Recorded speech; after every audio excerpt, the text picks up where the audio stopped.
বাংলাদেশের দাবি তিস্তার পানি বন্টন চুক্তি এবং নিয়মমাফিক গঙ্গার যে পানি বন্টন চুক্তি হয়েছিল তার নবায়ন।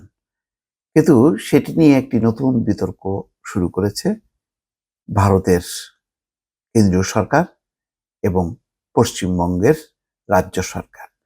মূলত এই বিতর্কটি শুরু হয়েছে মমতা বন্দ্যোপাধ্যায় একটি চিঠি লিখেছে কেন্দ্রীয় সরকারের কাছে।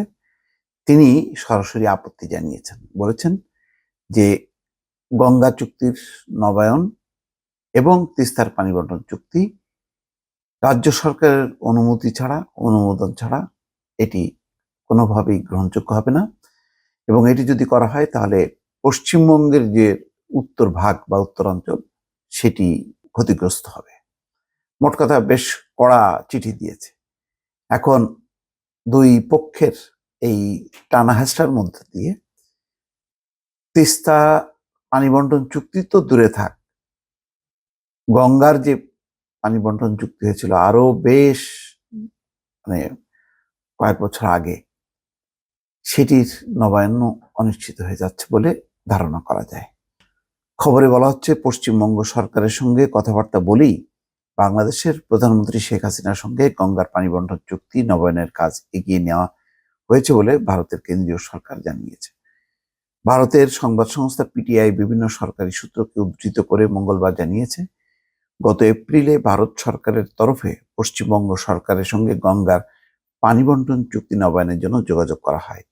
পরে পশ্চিমবঙ্গ সরকারের সেচ ও পানি সম্পদ দপ্তরের এক যুগ্ম সচিব আগামী ৩০ বছরে ফারাক্কা বাঁধের পরের অংশে উজানে নদীর প্রবাহ ও পশ্চিমবঙ্গের পানির চাহিদা সম্পর্কে কেন্দ্রীয় সরকারকে জানায়। সোমবার কলকাতায় এক সংবাদ সম্মেলনে মমতা বন্দ্যোপাধ্যায় বলেছেন, পশ্চিমবঙ্গ রাজ্য সরকারকে ছাড়া গঙ্গার পানি বন্টন চুক্তি নবায়ন ও তিস্তার পানি বন্টন নিয়ে আলোচনা সম্ভব নয়। এই নিয়ে তিনি ভারতের কেন্দ্রীয় সরকারকে চিঠিও লিখেছেন। প্রধানমন্ত্রীকে প্রশ্ন করা হয়েছিল, তিনি বলেছেন মমতা বন্দ্যোপাধ্যায় এবং কেন্দ্রীয় সরকারের এই বিষয়ে কথাবার্তা সেটি তাদের আভ্যন্তরীণ বিষয়। এটি সত্য।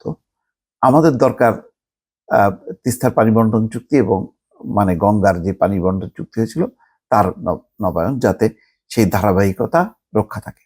ভারতের কেন্দ্রীয় সরকারের বিভিন্ন সূত্রকে উদ্ধৃত করে পিটিআইয়ের প্রতিবেদনে বলা হয়, গঙ্গার পানি বন্টন চুক্তি নবায়ন নিয়ে গতকাল সোমবার পশ্চিমবঙ্গের মুখ্যমন্ত্রী মমতা বন্দ্যোপাধ্যায় যে দাবি করেছেন তা মিথ্যা।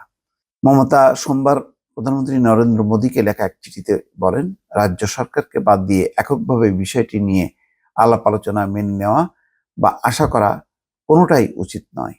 তবে কেন্দ্রীয় সরকারের সূত্র বলছে, কেন্দ্রীয় সরকার 2023 সালের 24শে জুলাই পশ্চিমবঙ্গ সরকারের কাছে তাদের এক প্রতিনিধির নাম পাঠানোর অনুরোধ করেছিল, যাতে রাজ্য সরকারের ওই প্রতিনিধিকে কেন্দ্র সরকার গঠিত পানি বিষয়ক একটি প্যানেলে রাখা যায়।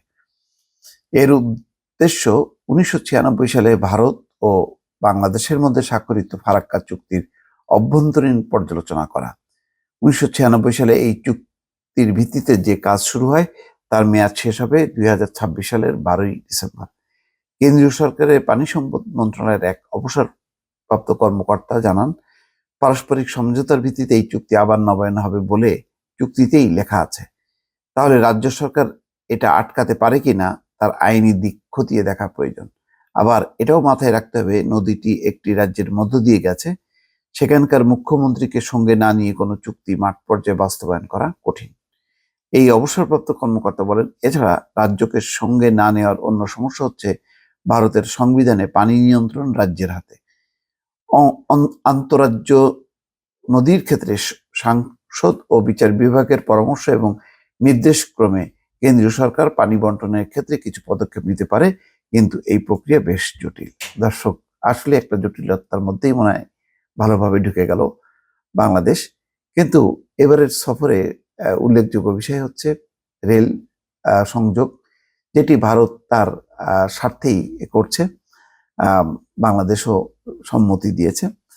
প্রশ্ন হচ্ছে যে ভারত একের পর এক নানান তাদের যেই পানি চুক্তি করছে, জাহাজ চলাচল চুক্তি, তারপরে রেল সংযোগ সব মানে যেই ট্রানজিট সুবিধাগুলো তারা নিয়ে যাচ্ছে, কিন্তু বিনিময়ে বাংলাদেশের সামান্য চাওয়াটাও পূরণ হচ্ছে না।